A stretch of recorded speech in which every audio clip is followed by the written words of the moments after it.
ব্যাপারে একটা হাদিস আপনাদের সামনে বলবো, যদি আল্লাহ তাআলা বলার তৌফিক দেন। কামেল ঈমানদার কাকে বলে? যে ঈমান পাইলে আপনি বিনা হিসাবে পুরস্কার নিয়ে হাসতে হাসতে জান্নাতে প্রবেশ করতে পারবেন, সেই ঈমানের ব্যাপারে একটা হাদিস আলোচনা করবো, যদি আল্লাহ তাআলা বলার তৌফিক দেয়, যদি আপনাদেরকে আল্লাহ তাআলা শোনার তৌফিক দেয়, আর আল্লাহ তাআলা যেন উভয়কে মানার তৌফিক দান করে। সকলে একবার বলি আমিন। আমিন। আল্লাহ রাসূল সাল্লাল্লাহু আলাইহি সাল্লাম বলেছেন, মান আহাব্বা লিল্লাহ ওয়া মান আবগাযা লিল্লাহ ওয়া আতা লিল্লাহ ওয়া মানা লিল্লাহ লাকাদ ইসতাকমালাল ঈমান। ভাই এই হাদিসের দ্বারা চারটি কথা বুঝাইছে। কয়টা কথা বুঝছি? চারটি কথা বুঝাইছে। আপনি যদি কামেল ঈমানদার, পূর্ণ ঈমানদার, একটা ঘর আছে আপনি পূর্ণ করছেন, আর একটা ঘর আছে আপনি সব করছেন, হয়তো একটা দরজা বানানো বাকি রয়েছে, তাহলে কি ভাই ঘরটা পূর্ণ হয়েছে? পূর্ণ হয় নাই। এই হাদিসের দ্বারা বুঝাইছে আপনি কামেল ঈমানদার, পূর্ণ ঈমানদার হইতে পারবেন যদি এই একটা হাদিসের উপর আপনি আমল করেন। এর থেকে আর বেশি আপনার আমল করার দরকার নাই। এই একটা হাদিস আবারও খেয়াল করে শুনেন। প্রথম আল্লাহ রাসূল সাল্লাল্লাহু আলাইহি সাল্লাম বললেন, আল্লাহ রাসূল সাল্লাল্লাহু আলাইহি সাল্লাম বললেন, মান আহাব্বা লিল্লাহি ওয়া আবগাযা লিল্লাহি ওয়া আতা লিল্লাহি ওয়া মানা লিল্লাহি ফাকাদ ইসতাকমালাল ঈমান। ওই ব্যক্তি ঈমানদার, তার জীবনের যতগুলো কাজ করবে শুধু একমাত্র আল্লাহকে খুশি করার জন্য। কাকে খুশি করার জন্য? আল্লাহ। ভাই আপনি লুঙ্গি কিনবেন, আপনি পাঞ্জাবি কিনবেন, আপনার পরিবারের শাড়ি কিনবেন, এটা আল্লাহর জন্য হইতে পারে, নিজের জন্য হইতে পারে। আপনি নামাজ পড়বেন, এটা আল্লাহর জন্য হইতে পারে, নিজের জন্য হইতে পারে। আপনি যে কোনো কাজ করবেন আল্লাহর জন্য হইতে পারে, অপরের জন্য হইতে পারে। কুরবানি দিবেন আল্লাহর জন্য হইতে পারে, নিজের জন্য হইতে পারে। এই জন্য বলা হয়েছে আপনার জীবনের যত কাজ আছে কাকে খুশি করার জন্য করবেন? আল্লাহকে খুশি করার জন্য করবেন। কিভাবে? যদি আপনার পরিবারের জন্য একটা শাড়ি কিনেন ৫,০০০ টাকা দিয়া, আর যদি মনে করেন মনে মনে যদি একটা গর্ব রাখেন যে আমার পরিবারের এরকম শাড়ি যদি না থাকে মানুষ কি বলবে, তাহলে এটা কাকে দেখানোর জন্য কিনলেন? মানুষকে দেখানোর জন্য। আর যদি এই নিয়ে আপনার পরিবারের জন্য শাড়ি কিনেন যে আমার এই পরিবার শাড়িটা পরিধান করে পর্দা করবে, এই শাড়িটা পরিধান করে সালাত আদায় করবে, এই শাড়ি কিনলাম আমার পরিবারের পর্দার জন্য, তাহলে কাকে খুশি করার জন্য কিনলেন? আল্লাহকে খুশি করার জন্য। আপনি কাপড় চোপড় কিনলেন আল্লাহকে খুশি করার জন্য। আপনি কাপড় চোপড় কিনলেন অহংকারের জন্য না, আমি এত দামি একটা কাপড় বানাইছি মানুষ যেন দেখে, যেন ছানে, যেন বলে ও কাপড়টা খুব সুন্দর হয়েছে। এই উদ্দেশ্য থাকলে আপনি আল্লাহর জন্য হয় নাই, তাহলে আপনি নিজের প্রশংসার জন্য আপনি করলেন। আর যদি আপনি আল্লাহকে খুশি করার জন্য মনে করেন যে না একটা জুব্বা বানানোর দরকার, এরকম জুব্বা গাইতে নামাজ পড়তে ভালো লাগে, এরকম পাঞ্জাবি পরিধান করে নামাজ পড়তে ভালো লাগে, গেঞ্জি গাইতে নামাজ হয়, কিন্তু আমার থেকে ভালো লাগে পাঞ্জাবি গাইতে নামাজ পড়তে, এই জন্য পাঞ্জাবিটা বানাইলাম। তাহলে নামাজ পড়ার জন্য আপনি পাঞ্জাবি বানাইলেন, কাকে খুশি করার জন্য হইলো ভাই?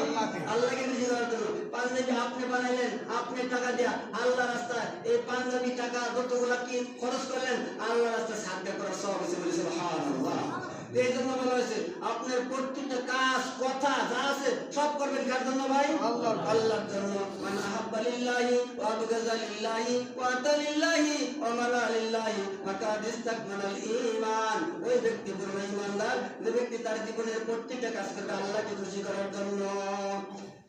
প্রথম কাজ, আল্লাহকে খুশি করার জন্য আপনি আত্মীয়তা করবেন।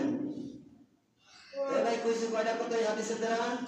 চারটা কথা। প্রথম নাম্বার, আল্লাহকে খুশি করার জন্য আপনি আত্মীয়তা করবেন, বন্ধুত্ব করবেন। এক, আল্লাহকে খুশি করার জন্য আত্মীয়তা ভেঙে দিবেন, শত্রুতা করবেন, মারামারি করবেন। দুই, আল্লাহকে খুশি করার জন্য দান করবেন। তিন, আল্লাহকে খুশি করার জন্য দান করবেন না। কয়টা হয়েছে ভাই?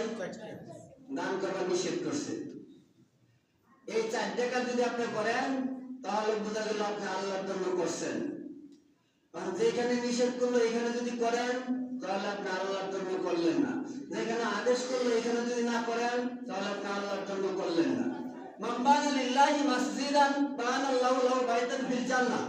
যে ব্যক্তি মসজিদ নির্মাণ করার জন্য তার সাধ্য অনুযায়ী কিছু দান করলো আল্লাহকে খুশি করার জন্য, লোকে কি বলবে এই জন্য না, আমি এলাকার একজন মাতাব্বর, আমি এলাকার একজন বড় ধনাঢ্য ব্যক্তি, আমি যদি সবার থেকে ঊর্ধ্বে দান না করি মানুষ কি বলবে, এটা আল্লাহর জন্য হয় না। আপনি আল্লাহর জন্য দান করবেন, এটা হচ্ছে আল্লাহর জন্য। প্রতিটা কাজই নিজের জন্য হয়, আল্লাহর জন্য হয়। এখন এই জায়গায় দান করতে বললেন, কিরকম দান করবেন? লান তানালুল বিররা হাত্তা তুনফিকু মিম্মা তুহিব্বুন। পছন্দের জিনিস দান করবেন, পছন্দের জিনিস দান করবেন। যে জিনিস নষ্ট এটা না, যেটা আপনার কাছে পছন্দ না এটা না, যে টাকা আপনি পছন্দ করেন না, সিরা টাকা ছাড়াইতে মুশকিল, এই টাকা ডিব্বাত দিয়েন না। যে দান বাতাসের আগে উঠতে থাকে, সিটা বেশি থাকে, এই দান দিয়েন না। এখানে বলছেন লান তানালুল বিররা হাত্তা তুনফিকু মিম্মা তুহিব্বুন। তুমি আল্লাহর নিকট দান করো পছন্দের জিনিস। যে টাকাটা পছন্দ হয়, নতুন টাকাটা, এটা ডিব্বাত দেওয়ার চেষ্টা করবেন। যে টাকাটা সিরা বাজারে ছাড়াইতে পারলেন না, এই টাকাটা যদি ডিব্বাত দেন, তাহলে কি ভাই পছন্দের জিনিসটা দিলেন? পছন্দের জিনিস দিলেন না। একই কথার দ্বারা অনেক কথা উদাহরণে বোঝানো যায়, তবে সব কথা তো বোঝানোর সুযোগ নাই, তো কিছু কিছু কথা আপনাদেরকে বোঝাবো। আল্লাহ রাসূল সাল্লাল্লাহু আলাইহি সাল্লাম বললেন, প্রত্যেকটা কাজ আল্লাহর জন্য মানুষ ইচ্ছা করলে করতে পারে, নিয়তের উপর নির্ভরশীল। আর প্রত্যেকটা কাজ মানুষ নিজের জন্য করতে পারে, এটাও নিয়তের উপর নির্ভরশীল। আপনাদেরকে একটা জিনিস জিজ্ঞেস করি, বুঝতে থাকলে উত্তর দিবেন।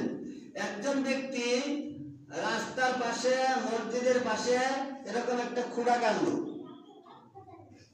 খুঁড়া গাড়ার নিয়ত হইল ওই ব্যক্তি, এই রাস্তায় মানুষ সফর করে, তারা উট দিয়া, আমরা তো গাড়ি দিয়ে চলাচল করি, সাহাবীদের যুগে, রাসূলের যুগে ব্যবসা বাণিজ্য করতে উট দিয়া।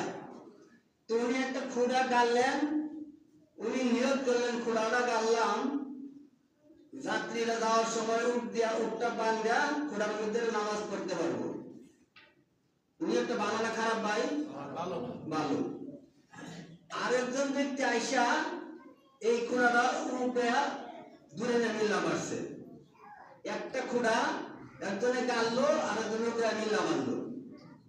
এখন আপনারা জানা থাকলে বলেন তো দেখি, নেকি গাড়েছে পাপ গাড়েছে? কি চাচা কি করেন আপনি? আপনার আল্লাহ একটা বিভাগ দিছে না? নেকি হয়েছে, আর যে উড়াই মিল্লা মারছে পাপ হয়েছে। এবার একটু বুঝুন। এই জন্য বুখারী শরীফের প্রথম নম্বর হাদিস, মোবাইল ফোনটা দয়া করে একটু বন্ধ করেন। এখন রিসিভ করার জন্য আরেকজনের কাছে নিয়ে গেছেন নাকি?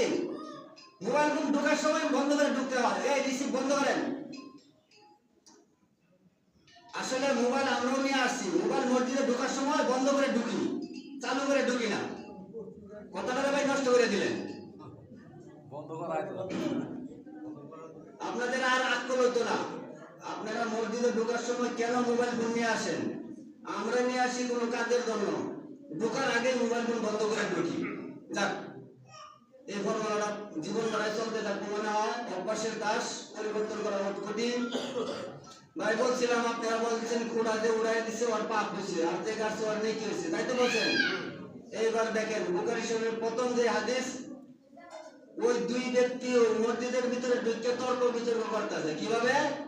জানে না কে গাছছে আর জানে না কে উড়াইছে, দুইজনে মিলে কি করতেছে, আরে খুঁড়াটা এখানে আছেন, কেরা উড়াই মিল্লা মারলো, আর যিনি মিল্লা মারছে উনি করতেছে কেরা এনে খুঁড়াটা গাড়লো।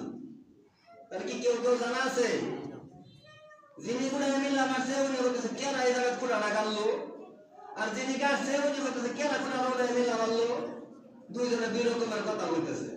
দুইজনের দুই রকমের কথার পর তখন করতেছে, এই ভাই খুঁড়ার ব্যাপারে তুমি কি জানো? খুঁড়া উড়াই মিল্লা মারছে কেন তুমি জানো? তা আমি মিল্লা মারছি। পরে যিনি মিল্লা মারছে উনি বলতেছে, খুঁড়া গাছছে কেন তুমি জানো? তা আমি গাছছি। হ্যাঁ, এখানে তুমি কেন খুঁড়া গাড়লা? হ্যাঁ, তুমি এখানে খুঁড়া উড়াই মিল্লা মারলা। তাহলে কি দুইজনে একটা তর্ক বিতর্ক শুরু হয়েছে না? এই তর্ক বিতর্কের মধ্যে আল্লাহ রাসূল আসলেন। আসার পর বলছে, থামো, কি হয়েছে?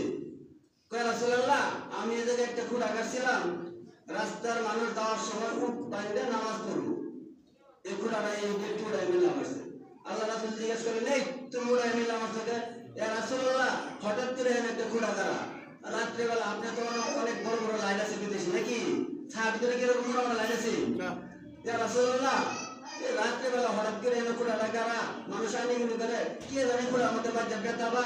এই জন্য আমি মনে করছি মানুষ রাত্রেবেলা আসা যাওয়া করে, আপনার মতো আমার মতো বেলুড়ার লগে লগে ফজর নামাজ পড়ে না, এশার নামাজ পড়ে অন্ধকারের মধ্যে, ফজর পরে পরে অন্ধকার অন্ধকার, কে রাজানি বাচ্চা বেতাবা, এই জন্য ওরা মিলা মারছি। নিয়ত কি দুই ধরনের খারাপ না দুই ধরনের ভালো? বুখারী শরীফের হাদিস, দুই ব্যক্তি নেকি পাইছে। আল্লাহ রাসূল বললেন তোমার এই খোড়ার গানা যিনি গাছছে উনিও নেকি পাইছে, যিনি উড়ে মিল্লা মারছে উনিও কি পাইছে ভাই? একটা উদাহরণ দিলাম খোড়া গানা। তদ্রুপ আপনি পাঞ্জাবি কিনবেন,